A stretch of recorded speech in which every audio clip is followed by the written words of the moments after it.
Alô? Alô? Alô, alô? Estão escutando direitinho, né?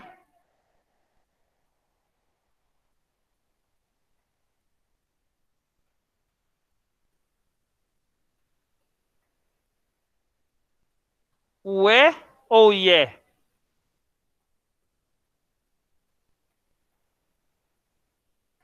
Ié.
Desliga para nós lá as lâmpadas. Deixa eu pedir pro Paulo.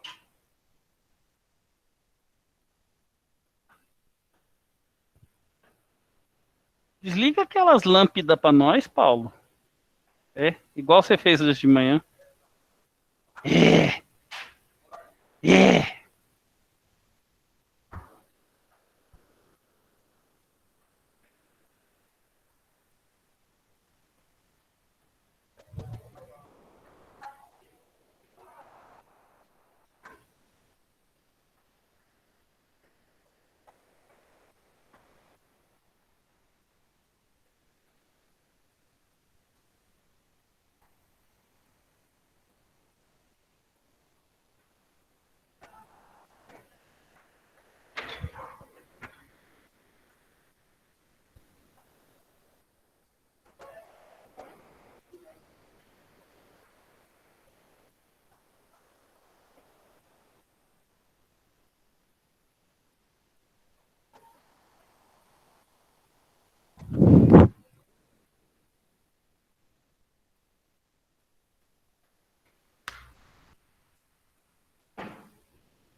Hum,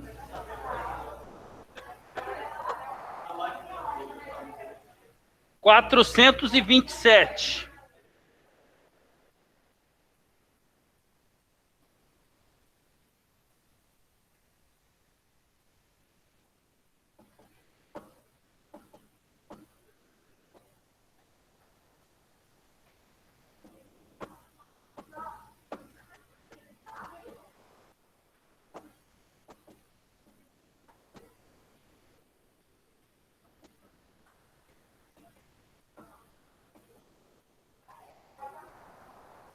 Sim, senhor.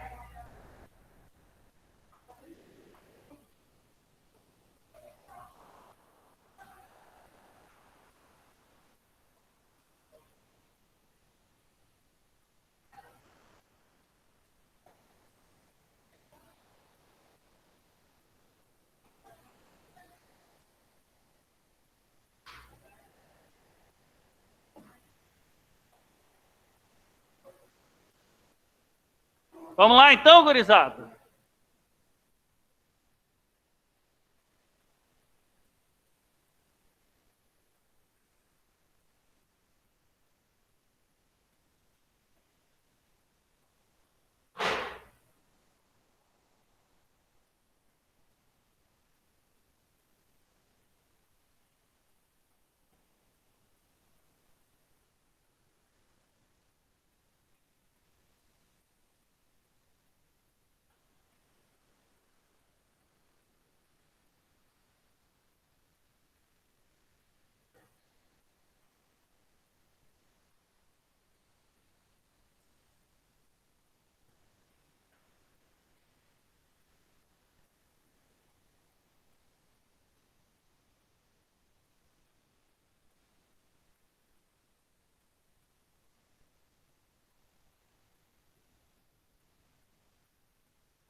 Pronto, agora a gente vai aprender a calcular o ΔH de uma reação, por esse método, pela entalpia de formação. Então, vai ser um passo um pouco mais complicado para vocês, porque vocês não entendem, vocês nunca fizeram esse método. Uma vez que faz o primeiro, já consegue fazer o segundo, terceiro, quarto, quinto, sexto, sétimo.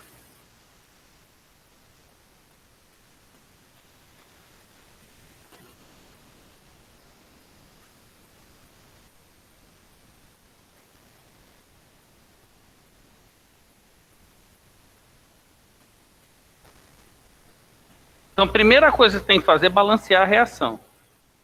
Como que você vai balancear? 6 carboninhos, 6 carboninhos. Se não tiver balanceado, não adianta nada. 12 hidrogênio, então você põe 6 vezes 2, 12.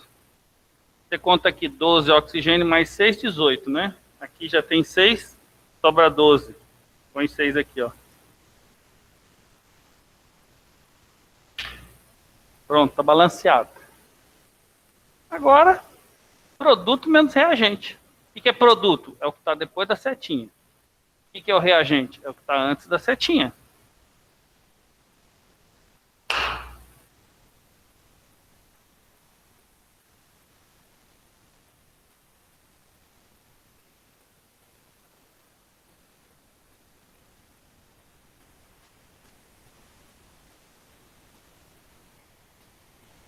Pronto? Vamos fazer juntos.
Muito bem, senhores. Então, olha só.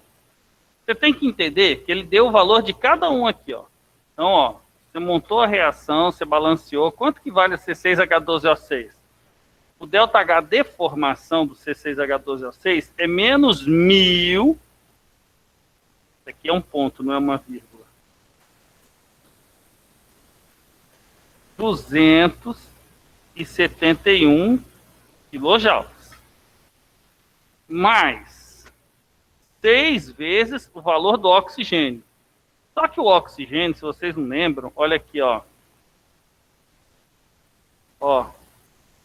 Substância simples tem entalpia de formação igual a 0. Tá vendo aqui, ó? Então, toda substância simples no estado padrão tem entalpia de formação igual a 0. Então, aqui vai ser 0. Tá certo? Por isso que ele nem deu o valor do O2. Perceberam isso? Entenderam? Tá. Aí tem a setinha. Tá. Agora entenda que esse valor que ele deu aqui, ó, do CO2, que é menos 393,5, é para 1 mol, né? Quantos eu tenho aqui? Então é vezes 6. Por isso que ele fala por mol, aí você tem que balancear a reação. Mais 6 vezes o valor da água. Quanto que está a água ali na tabelinha? Menos 285,8. Pronto, agora você vai calcular. Como que calcula, professor? Fácil. Olha a formulinha lá. HP menos HR. Professor, quem que é o HP? Gente, o HP é produto, é tudo que está no produto. Menos tudo que está no reagente. Pode fazer. Vocês que vão fazer isso aí.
Vírgula 5.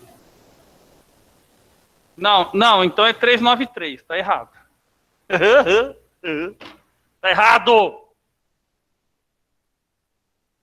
É o valor que tá ali. Então apaga esse aqui, ó.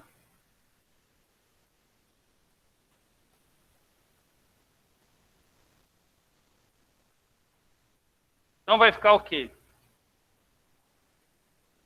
ΔH é igual. Produto.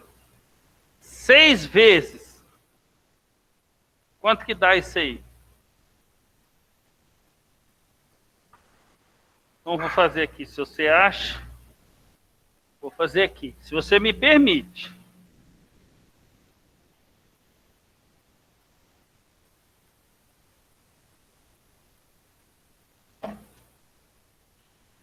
Seis vezes 393,5.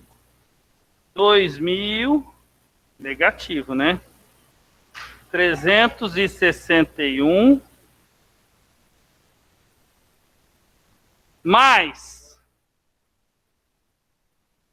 285,8 vezes 6. Então aqui vai ficar o quê? 1.714,8. Tudo isso menos 1.271. Certo? Então, ó, ΔH vai ficar o quê?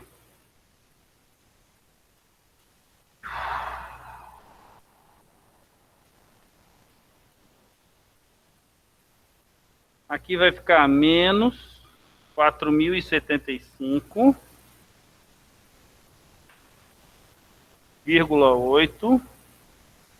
Menos com menos dá mais. 1.271. Uma coisa eu sei, isso aí vai ser negativo.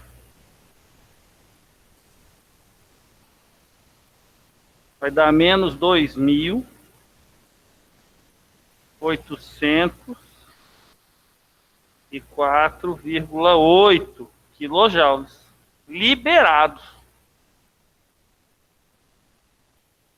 Né? Alguma dúvida?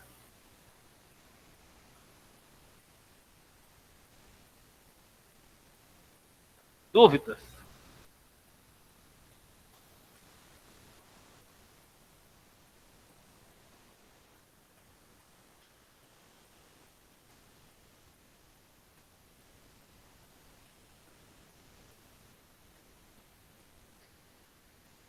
Prof, Oi, o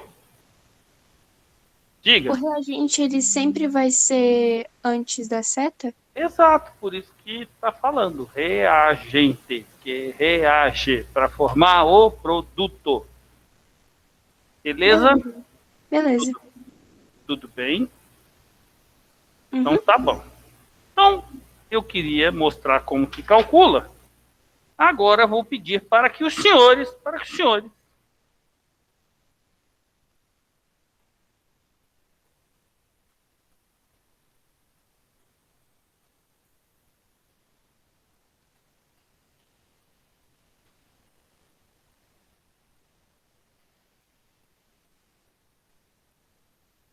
exercício de número 4, página 430. Eita, diacho. 404. Tô lembrando do dia que alguém foi pedir uma panela lá na sala, outra sala. Eu até hoje não entendo que uma pessoa numa escola foi pedir uma panela. E eu não entendo mais ainda por que a pessoa tinha uma panela. Ah, isso aí era certeza que alguém estava me filmando. É, não, certeza que vocês iam postar a minha cara de idiota lá. O que está acontecendo?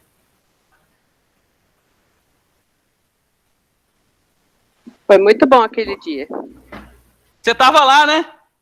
Yep. Eu nunca vou esquecer aquilo. Eu já fiquei meio assim, por que a pessoa foi pedir a panela, né? Eu fiquei mais ainda quando a pessoa tinha uma panela.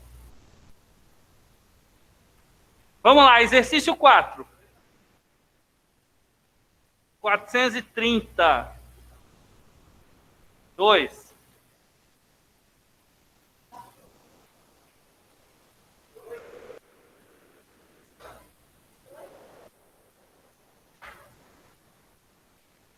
Tá acabando já. Se eu não me engano, essa é a última aula. É.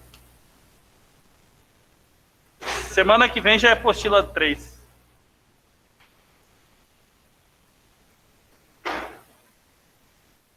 Ele dá essa reação aqui, ó. H2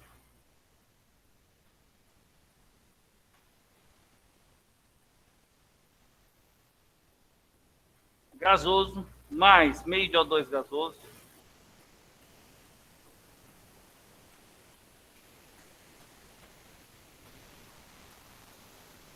dando H2O gasoso. Mais, quer dizer que está liberando 242 quilojoules. Então, essa reação, só por esse calor estar no produto, tá vendo? Já quer dizer que está liberado. Se ele tivesse no reagente, ele estaria sendo absorvido. Se está liberada, a reação é exo. Se eu representar isso aqui na forma de ΔH, fica assim, ó, ΔH, delay que dá que me irrita, hein? Ó, vocês voltaram a falar tilt. Isso é da minha época. Tilt. Vocês nem sabem o que era isso. Vocês estão falando coisas que vocês nem sabem. Tá aí uma coisa que eu sei mais que vocês, tá vendo?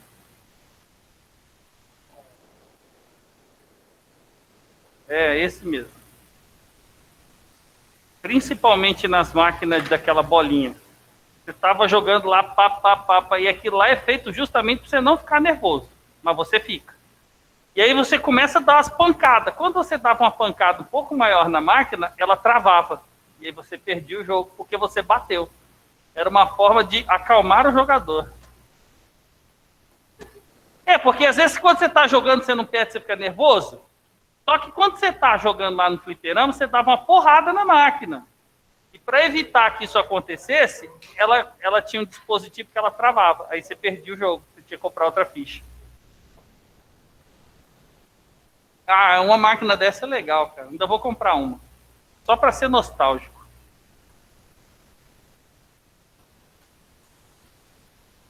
Então, olha só. O que ele quer dizer? Ó? Letra A. Isso aí libera 121 kJ por mol de O2 consumido. Ó, libera 242 kJ para meio mol de O2. Se fosse para 1 mol de O2, ia liberar o dobro, ia ser 488 e 84. E não a metade, tá? Então a letra A está errada. A letra B.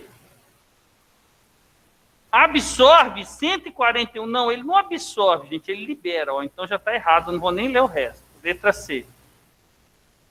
Libera 242 kJ por mol de água produzida. Aí está certo. Porque a água está sendo produzida. Então é a letra C. Dúvidas? Alguma dúvida? Tranquilo? Então tá. Então nós vamos fazer o exercício número 5.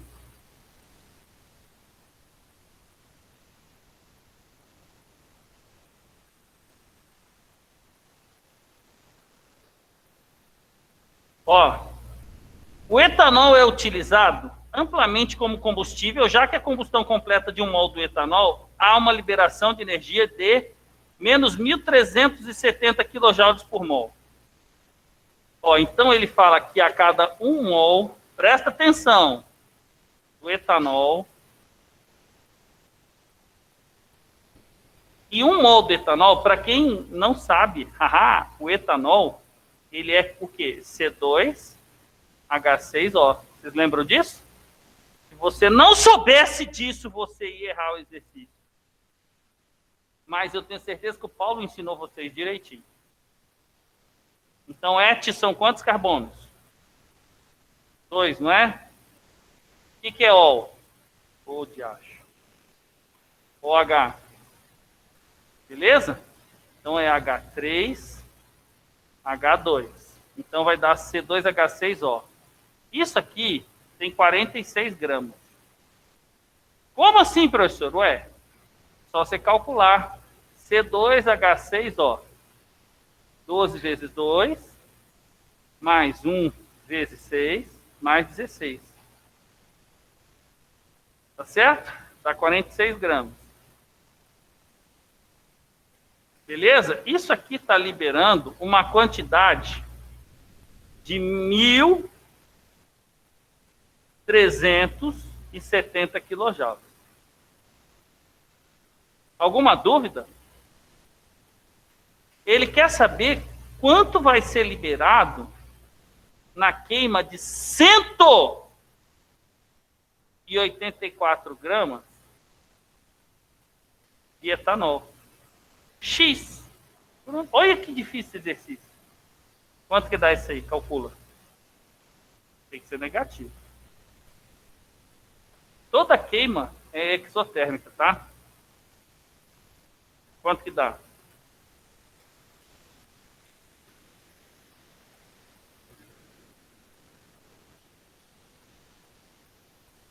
Pronto. Não, é 480.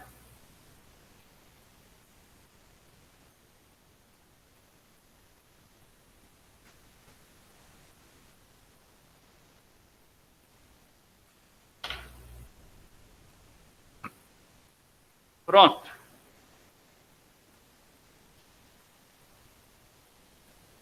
Então, o que é isso? É um cálculo estequiométrico.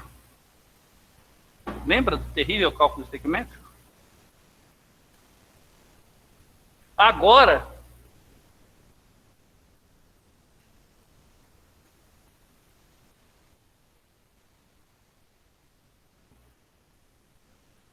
você vai fazer a 7. Pode fazer a 7.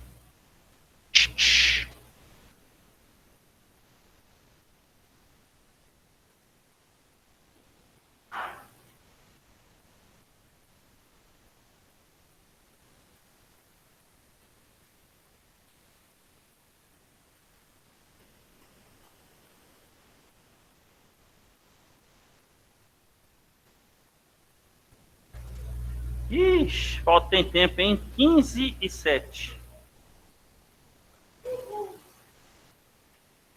Tem mais uma eternidade ainda.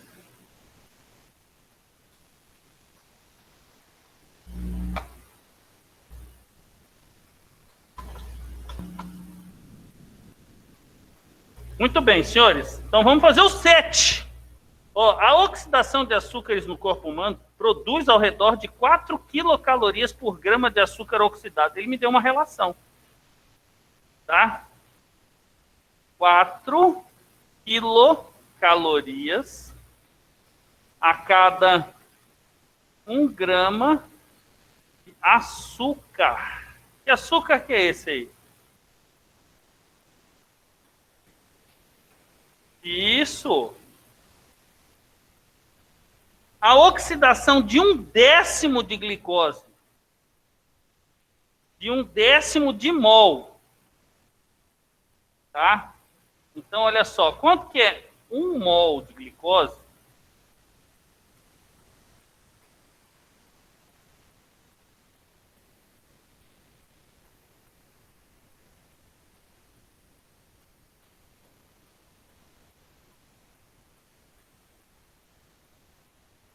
Tem quantos gramas? 180. Então, 1/10 não é 0,1 mol? Poxa, se 1 mol tem 180, 0,1 mol tem quanto? 18 gramas. Pronto, aí você coloca aqui, ó. 18 gramas. E põe X aqui. Quanto que vai dar?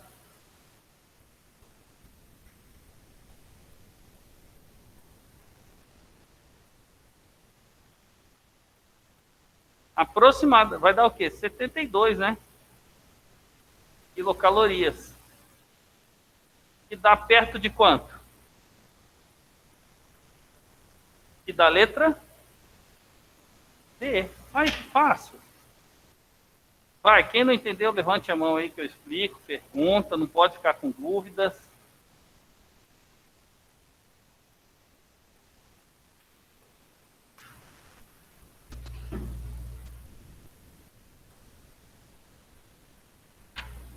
E aí?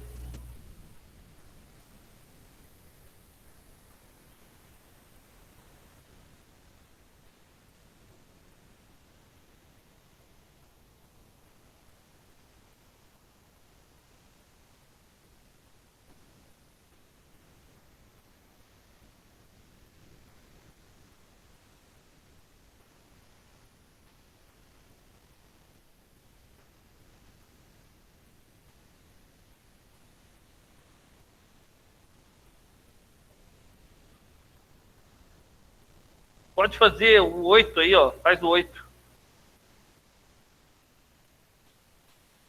Posso passar para frente? Vou deixar para vocês. Faz o 8.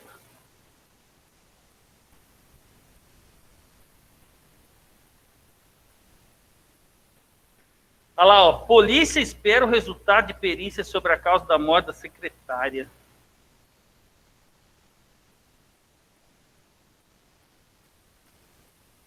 Fazer uma questão sobre o vestibular agora, para você calcular a quantidade de cálcio eliminada no pedaço do dente da Joyce Hasselman.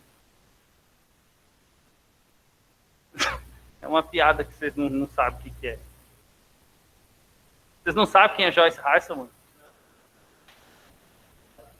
É essa aí mesmo, que levou umas pancadas do marido. E aí tá escondendo que é ele. Qual que foi o Bolsonaro?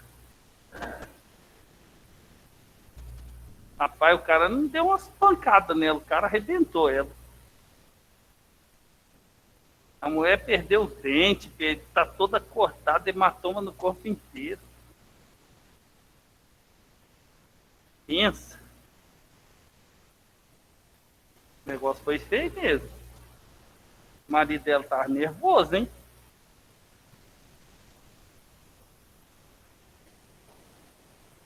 Oi? Rapaz, o duro é ela falar que não sabe quem foi. O duro é ela falar isso, né? Se ela falar, o cara entrega toda a vida dela.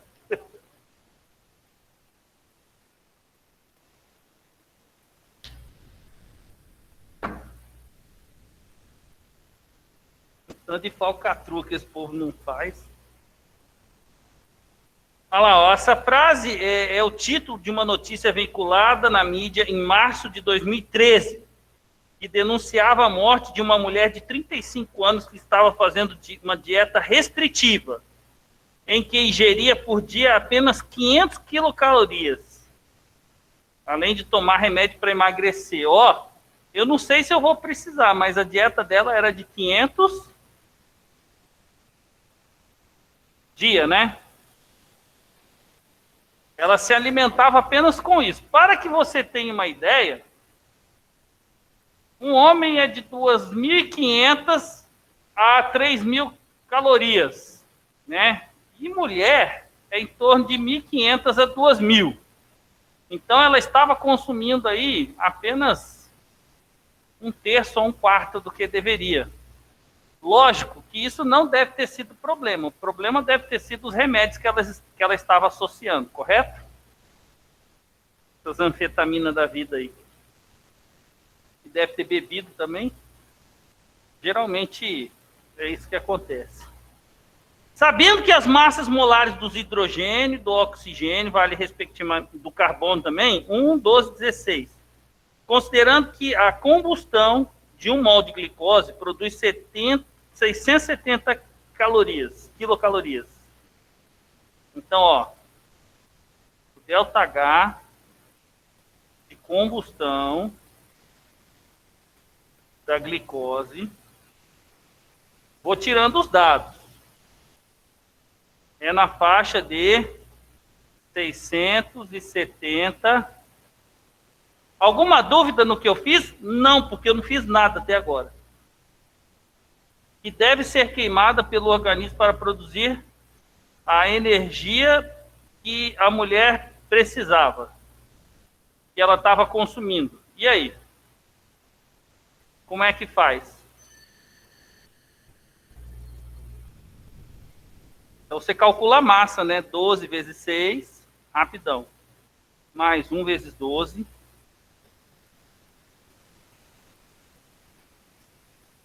Vai dar 180, se já calcular, né? Mas vamos fazer aqui rapidão.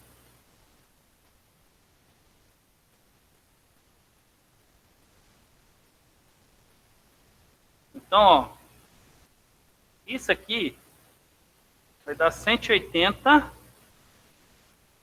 gramas. Com 500, isso vai diminuir, isso aí cai para quanto, pessoal?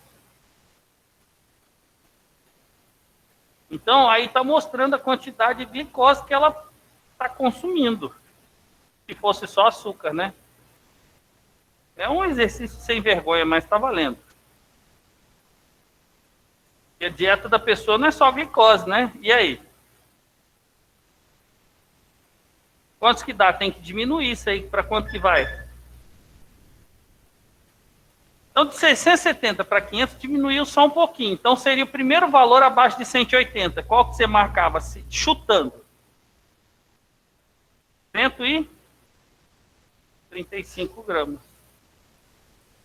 Que letra que dá esse trem, hein? Letra B. Aí. Fácil. Por enquanto, tá fácil.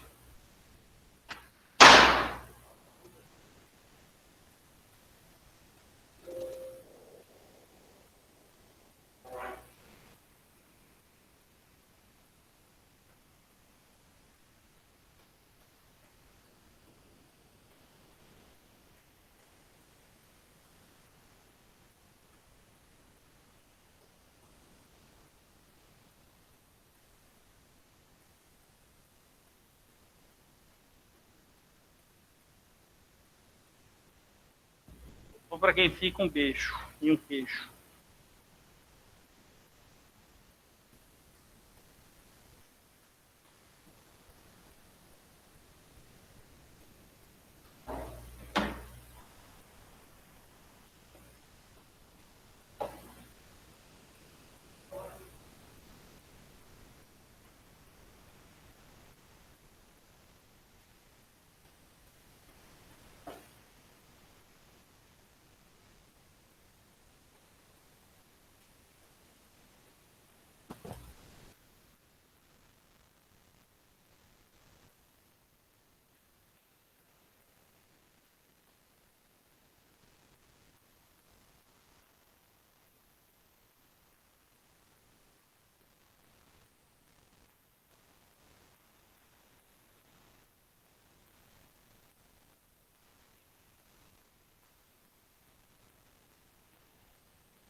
Olá, olá.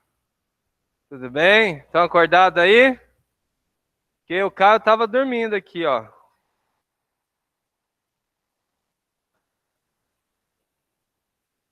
É, né?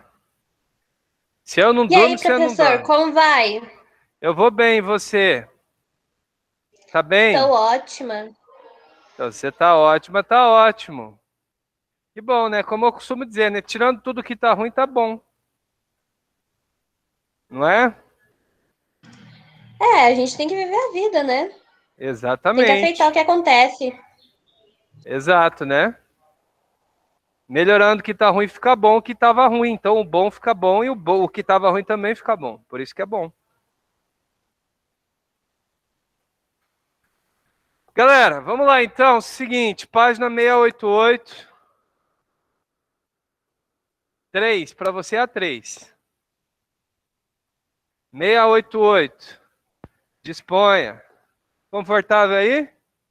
Vai ter problema na coluna, hein? Ó.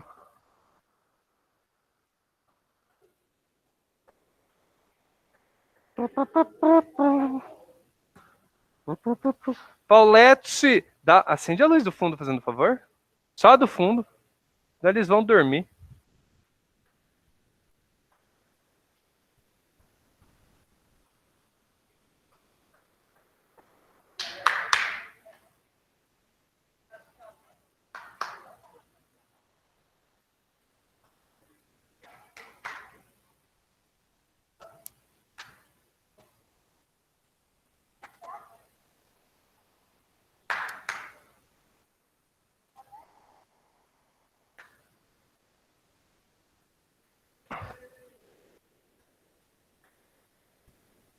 E aí, Pedrox? Então? E aí, mudou a série agora? É assim que liga essa aqui? Ah, tá. É que eu pensei que era assim. Não, dá pra ver bem lá. Né? Senão eles vão dormir aí. E se eu não posso dormir, ninguém dorme. Se eu tenho que ficar acordado, enquanto poderia estar dormindo depois do almoço, né, Paulo? Exatamente. Exatamente. Com o meu cachorro no colo ainda. Oi? Pode. Pode, né? Ixi. Ai, ó, rapaz, nem fala, hein? A sonequinha depois do almoço. Eu não posso dormir depois do almoço, porque senão eu durmo até às 5 da tarde. Eu sou uma pessoa, eu sou naturalmente noturno. Então, se eu dormir depois do almoço, aí fudeu. Ou não pode falar. Aí eu não vou dormir 5 horas da manhã depois.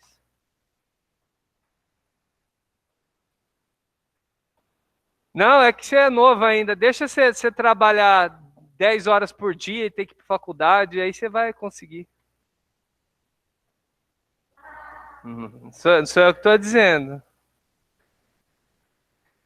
Tinha você ter aula o dia inteiro na faculdade, e chegar à noite ainda ter coisa para fazer. Aí você vai ver, você vai conseguir dormir no horário que tiver. E dormir gostoso ainda.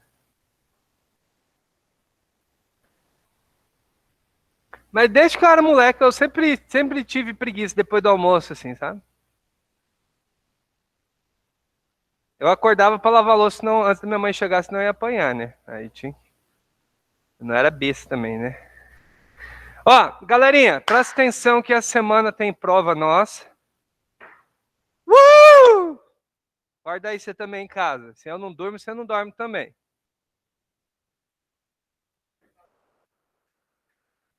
Aham.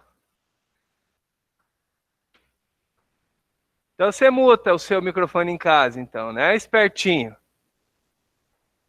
Ó, não, o áudio.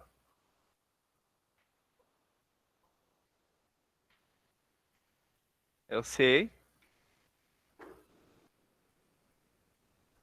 Ó, vamos lá, então, se liga aqui, vamos dar uma recordadinha que a gente falou na aula passada, pegar de gancho para continuar. Agora eu vou mostrar os mapas para vocês, aí vocês vão me dizer o que vocês estão vendo.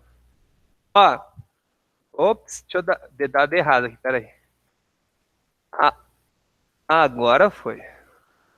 Ah, esse aqui você não liga não, esse aqui que é divagações, isso aqui a gente já viu. Aqui que eu quero. Olha aí para esse mapa aí de 42. Olha aí, fala para mim, o que você está vendo aí? Me fala aí o que você vê de diferente, de estranho, nesse primeiro mapa. Professor. Chora, meu lindo, você apresentar, né, Henrique? É. É, só para ver se você estava acordado mesmo. Rolou aí, Funfô? Funfô.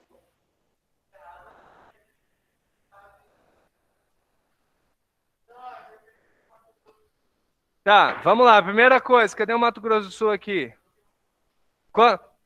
Não tem Tocantins, o que mais? Não tem Amapá, mais ou menos. Oi? Desculpa, oi? Repete, por favor. É enorme. O Distrito Federal está no Rio, o que mais? O que você falou?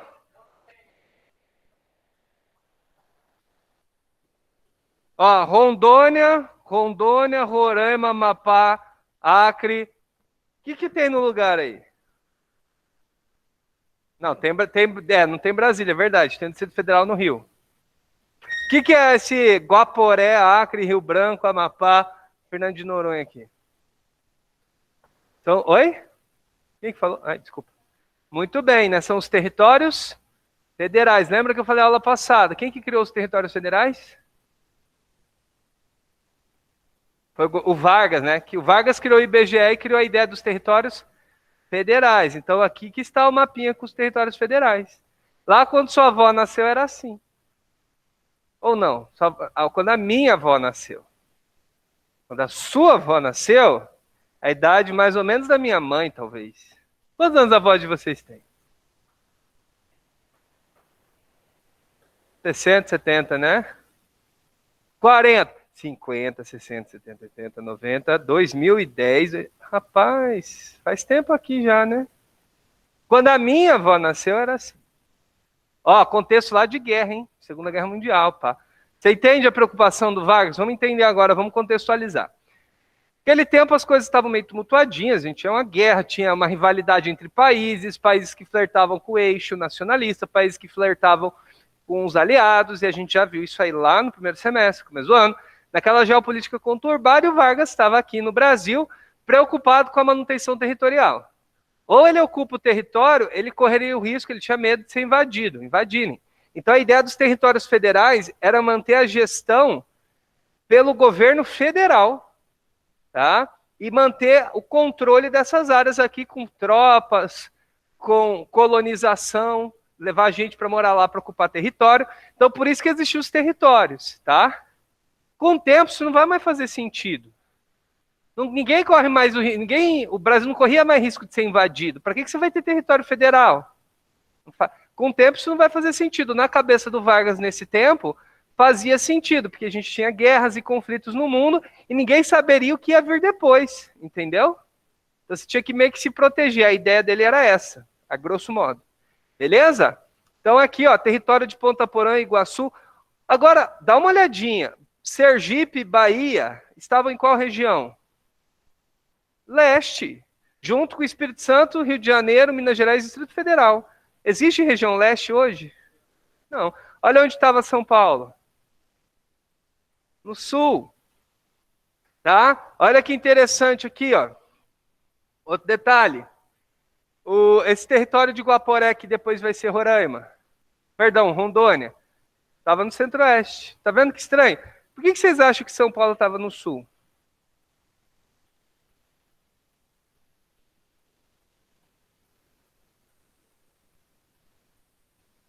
Esse conceito de desenvolvimento é um raciocínio faz sentido você ter, mas naquela época não tinha tanto esse conceito.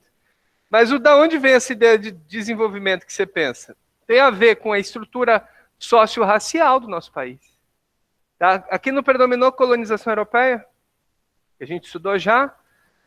Os colonizadores europeus, como italianos, alemães, portugueses, espanhóis, papapá, e São Paulo também. Porque não era aqui o ciclo do café?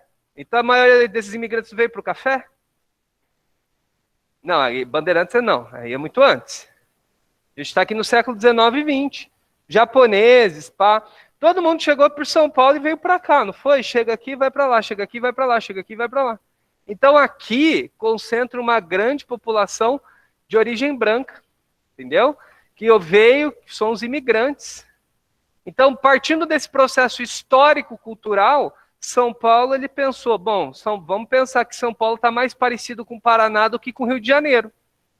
Minas Gerais e Rio até hoje tem uma população negra, por exemplo, muito mais numerosa do que São Paulo.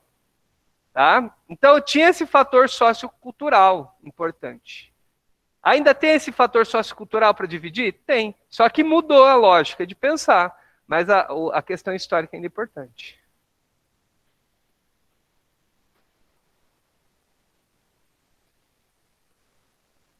Boa pergunta. Eram os nomes só. Rio Branco, Barão de Rio Branco. Entendeu? Não era o Rio de Rio Branco. Era o Rio Branco, Barão de Rio Branco. Tem o Instituto Rio Branco, entendeu? Ele foi uma das figuras políticas principais do Brasil na formação do que é o Brasil no mundo. Entendeu? Então aí o território homenageava ele, né? Beleza? Perguntas, entenderam aqui? Agora olha isso aqui, ó. Presta atenção. Olha 1950 aqui no cantinho. Eita, tem a marca da concorrência, agora que eu vi, mas vocês não ligam não, né? Oi? Não dá. Ó, olha que interessante aqui, ó. Santa Catarina. Olha o tamanho que tá. Tá normal Santa Catarina aqui em 50, né? Não tem mais território do Iguaçu. Agora olha nesse outro mapa aqui, ó. Olha o que era Santa Catarina. Todo esse interiorzão do Paraná e do Santa Catarina era território federal do Iguaçu. Depois, esses são os primeiros territórios a deixar de existir. Ó, que legal. Vira Paraná, vira Santa Catarina e vira Mato Grosso aqui, ó. Sumiu esses territórios federais. Sumiu, Agora, parte daquele território de Ponta Porã ficou integrado no Mato Grosso. Oi? Não, é que você está pensando da cidade, né? Ah, não, a cidade é outra coisa. A cidade é só o centro urbano. Existe um município que é o centro rural, e aí os municípios daqui são muito grandes. E existe esses territórios federais, que é outra coisa. Ó, sim, eram bem grandes. Beleza? Que outra mudança aqui que chamou a atenção?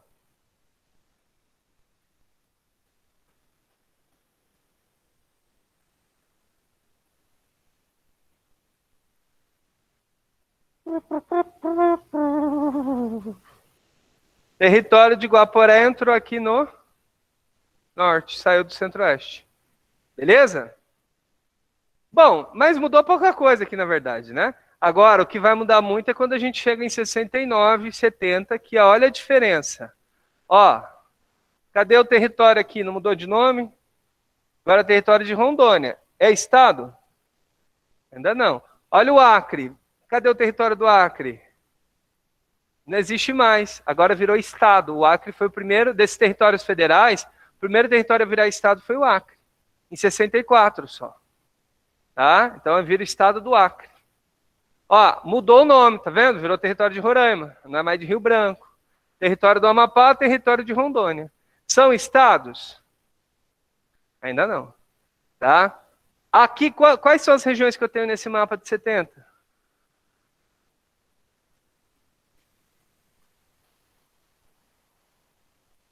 Tá igual a gente tem hoje?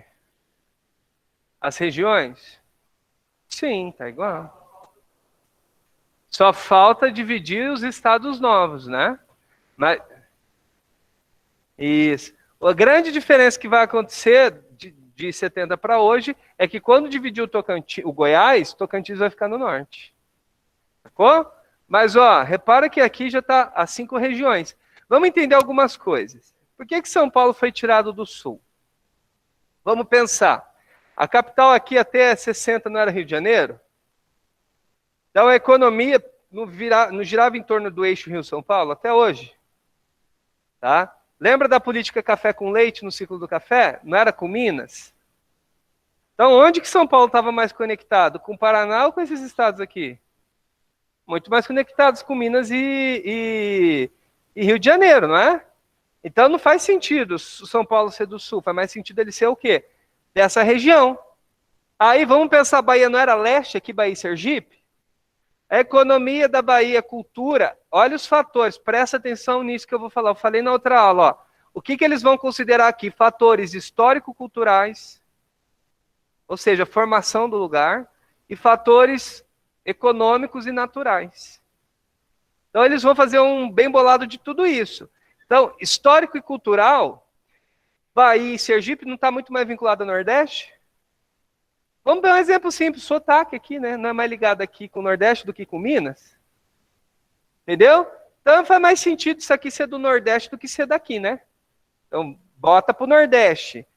O Minas Gerais só tem esse norte de Minas que é ligado com a Bahia. O resto é mais ligado com sotaque, tudo, a cultura ligado com esse eixo. E aí sobrou o Espírito Santo. O vulgo Acre do Sudeste. É o Acre do Sudeste, né? Você nunca ouviu falar do Espírito Santo. Quantas vezes você já ouviu notícias, prestou atenção no Espírito Santo? Você só pensa merda do estado, né, tadinho? Mas é verdade, é alto lá, é perigoso. Mas assim, depende do lugar, né? Enfim. Ali teve a greve das polícias e tal, tem uns lugares lá que são mesmo perigosos. Mas o Rio também, né? E região de fronteira também. O Espírito Santo, galera, a economia do Espírito Santo é baseada na exploração mineral, petróleo, café aqui, ó. Sabia o Espírito Santo é um dos estados que mais produz café? É um dos que mais produz café, junto com Minas. Então faz mais sentido. E o Rio de Janeiro também produz bastante. Então você entende que aqui está muito mais conectado? Então, beleza, fechou o Sudeste. Ornou, como dizem. Ornou, rolou. Deixa para lá. O Distrito Federal vazou. Para onde foi? Aqui para o meião do Brasil. Lembra? Brasília é construído quando? 1960, Brasília, inaugura Brasília. Então vaza o Distrito Federal. Por um tempo existia um estado aqui chamado Estado da Guanabara, sabia? Aí depois deixou de existir, né? Umas ideias, enfim, mas tudo bem.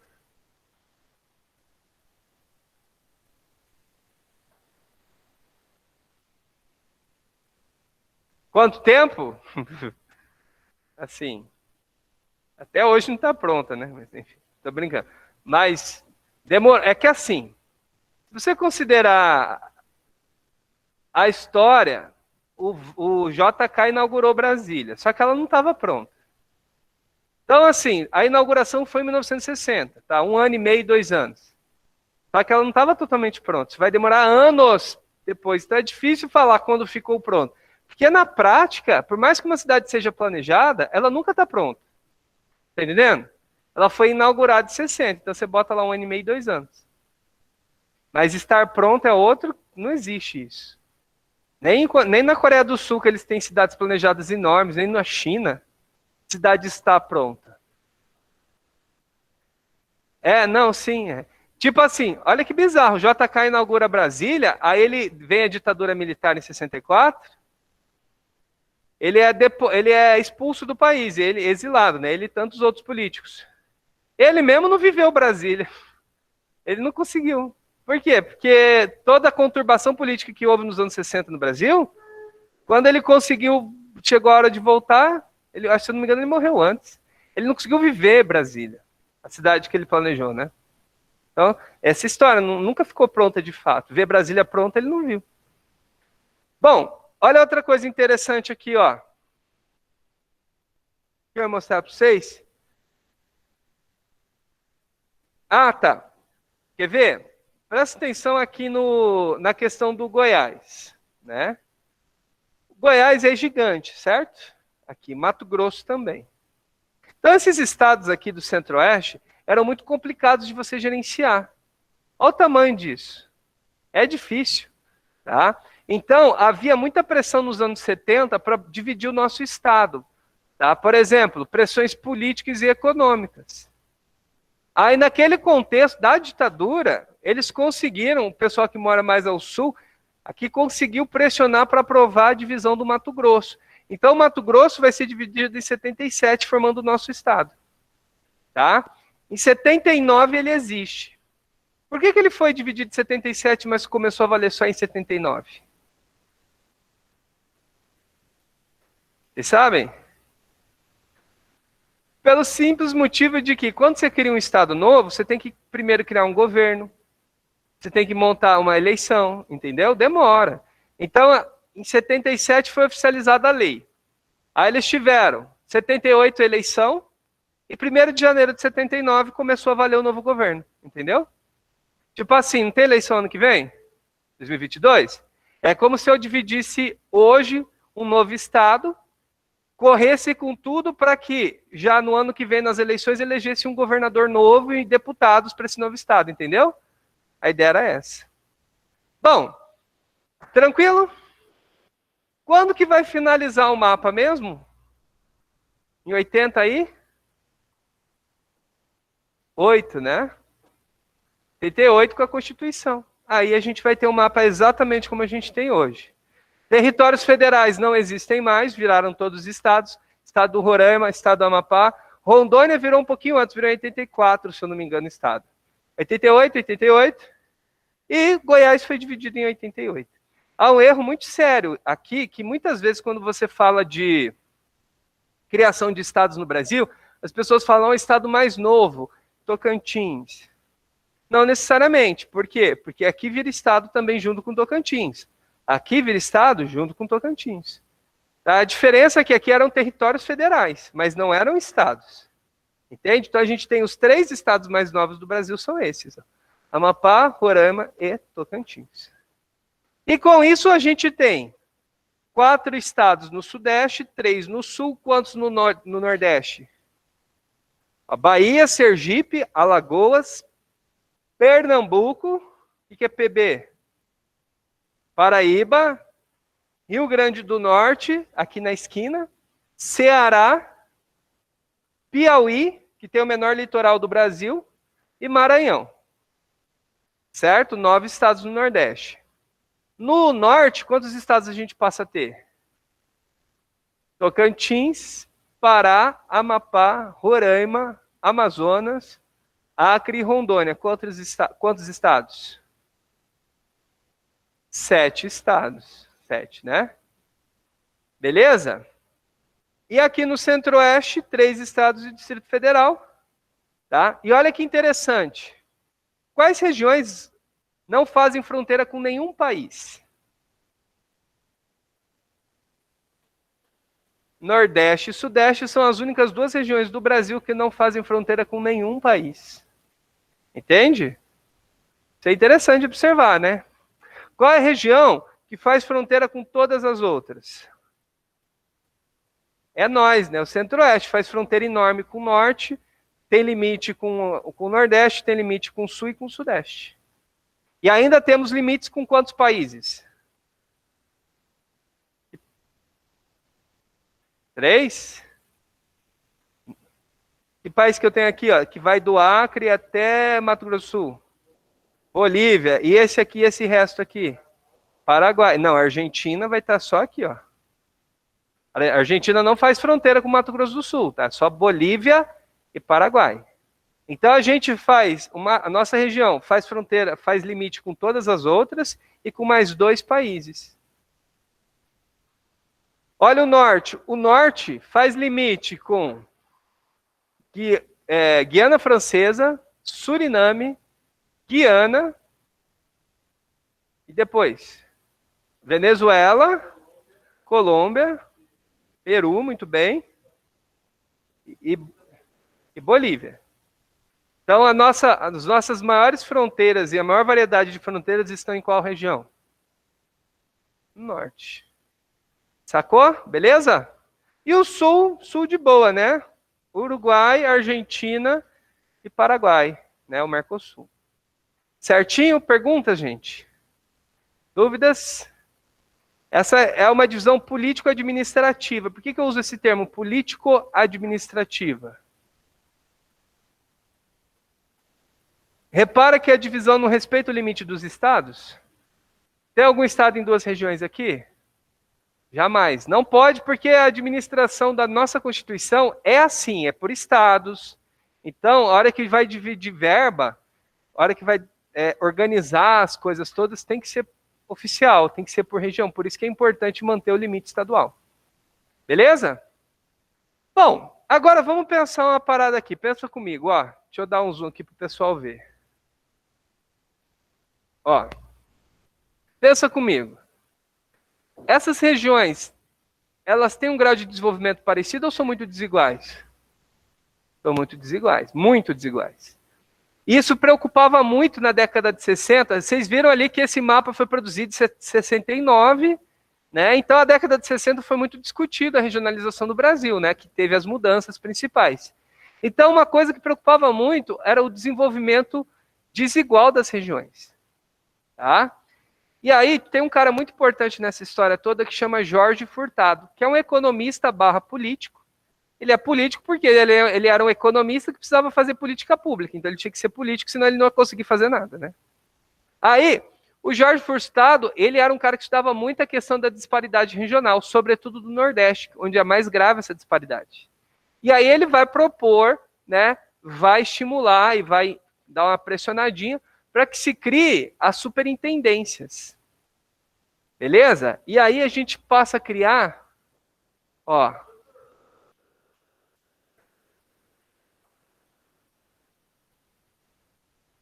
menos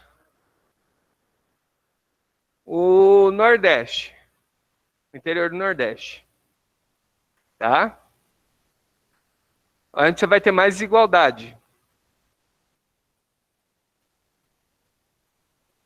É criado aqui, ó, Puta, esse nome é enorme, será que vai caber aqui? Superintendência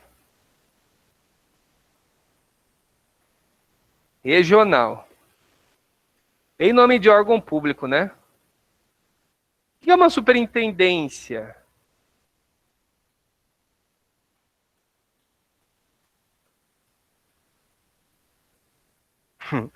Com superpoderes, né? Galera, a superintendência, a ideia é o seguinte, ó. Vamos dar um exemplo simples. Vamos supor que você precisa definir onde vai ter uma nova faixa de pedestre. Aí eles criam a superintendência de trânsito. O que seria essa superintendência de trânsito? Seria o órgão que definiria onde teria essa faixa de pedestre, se vai gastar dinheiro com isso ou não, onde vai pôr novo sinal, seria o órgão que definiria tudo, entendeu? Certo? E vai organizar tudo isso. Então essa é a ideia de uma superintendência. Então as superintendências regionais tinham como objetivo definir como gastar dinheiro para o quê? Desenvolver cada região. Desenvolver cada região. Beleza? Então qual é o objetivo da superintendência?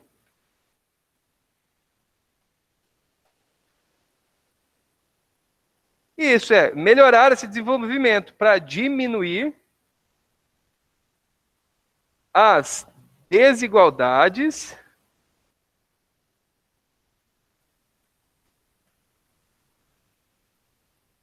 regionais. Então, esse é o objetivo, ó, diminuir as desigualdades regionais.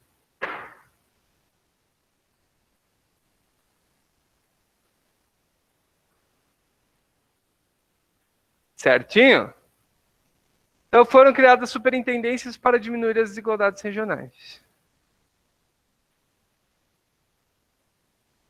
Deixa eu já anotar aqui para mudar aí para o pessoal de casa. Oi?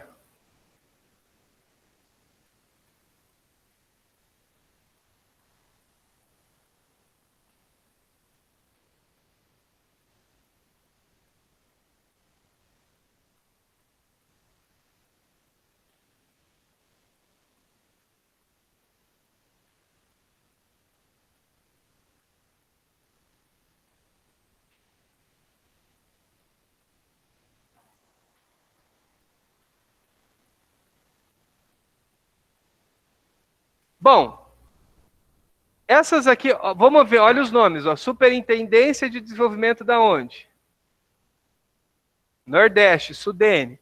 Sudã, Superintendência de Desenvolvimento da Amazônia. Superintendência de Desenvolvimento do Centro-Oeste. Superintendência de Desenvolvimento da Zona Franca de Manaus. Superintendência de Desenvolvimento do Sul. Entenderam a ideia? Então isso foi criado. Então o dinheiro vinha do governo federal direto para os projetos de desenvolvimento. Funcionou? É aí que tá, né? Há quem diga que foi importante, há quem diga que não, enfim.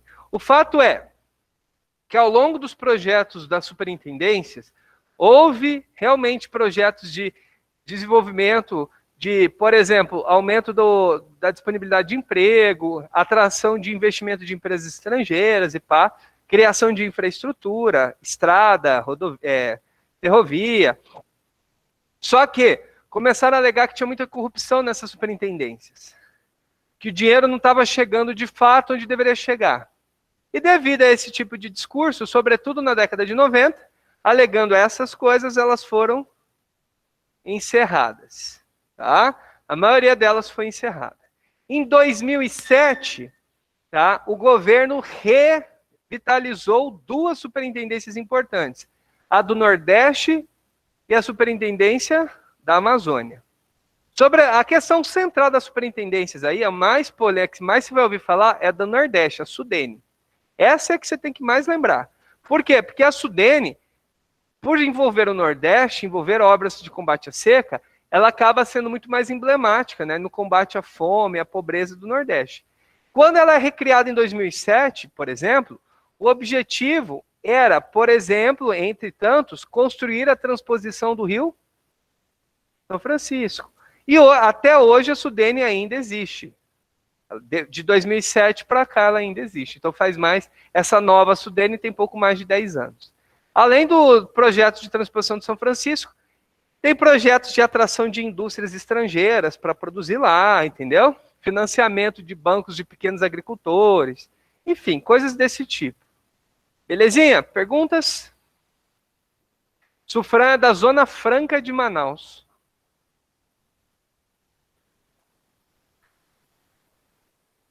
Beleza? Aí, ficou claro para vocês entenderem a dinâmica dessas superintendências? Tá? Qual é a mais importante, então, que você tem que lembrar? Sudene, que é a do Nordeste, que ainda existe. Que ainda existe não, né? Que foi recriada no século XXI. Melzinho na chupeta. Então, galera, a parte teórica que eu queria dar para vocês nessa aula é essa, tá? Quanto tempo a gente tem? Eita, sobrou tempo. Ah, tá. Aí, só para pegar o gancho aqui, então.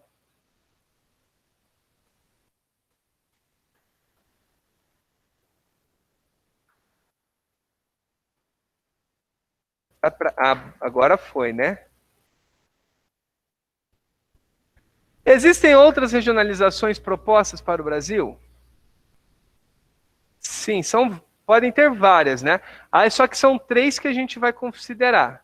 Além dessa que a gente está vendo que é oficial, a gente vai ver semana que vem não, sexta-feira, perdão. Importante, tá? Que eu vou cobrar na aula, na prova.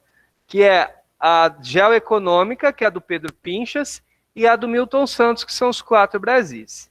Eu sugiro que vocês dêem uma lidinha na apostila antes da aula de sexta, porque a aula de sexta vai servir mais como revisão para vocês do que necessariamente uma novidade, tá? Senão vai ficar muito em cima para vocês conseguirem absorver legal, beleza? Mas só para vocês entenderem o que é a região geoeconômica. Ó, ela só tem 3 regiões e presta atenção na divisão do mapa.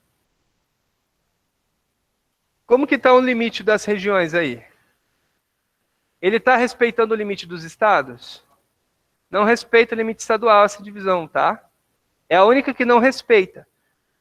E ela só tem 3 macro-regiões, que é o Centro-Sul, Amazônia e Nordeste. Tá bom? E por que o Pedro Pinchas, que é o cara que fez esses complexos, pensou isso? Ele pensou o seguinte, ó. Ele olhou o norte de Minas e falou assim, esse norte de Minas está muito mais com a Bahia do que com Minas. Então eu vou pegar o norte de Minas e jogar para o Nordeste. Ele olhou o Maranhão e falou assim, ó, o oeste do Maranhão tem muito mais floresta amazônica do que qualquer outra coisa. Então o oeste do Maranhão vai ser região amazônica. Tá? Ele olhou o Mato Grosso, quase todo o Mato Grosso é dinâmica amazônica, dinâmica econômica da Amazônia, extrativismo, e é mesmo, tipo, parece mais ligado com o Pará do que com o Mato Grosso do Sul. Então, ele botou isso aqui na Amazônia. E ele falou que todo esse resto aqui é tudo meio que parecido. Ou tem indústria concentrada aqui no litoral, e aqui nessa parte, ou é agricultura globalizada, uma agricultura no cerrado, voltado para a agroexportação. Então, ele chama tudo isso de Centro-Sul, é onde a gente está. Nós estamos no Centro-Sul. Tá? Segundo quem? Pedro Pinchas, que é o complexo geoeconômico. Certinho? Perguntas? Não? Então, galera, por hoje é só, tá? Um abraço para vocês, se cuidem. Juízo.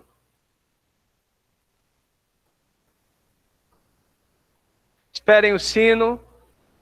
Vocês aí em casa também.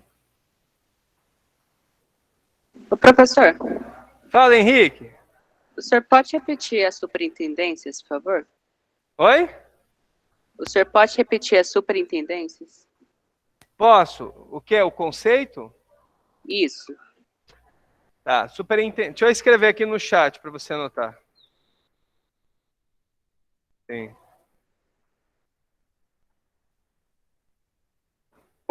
Superintendências foram criadas para reduzir as disparidades regionais do país. Tá? Elas foram criadas para reduzir as disparidades regionais do país. Beleza, obrigado. De nada.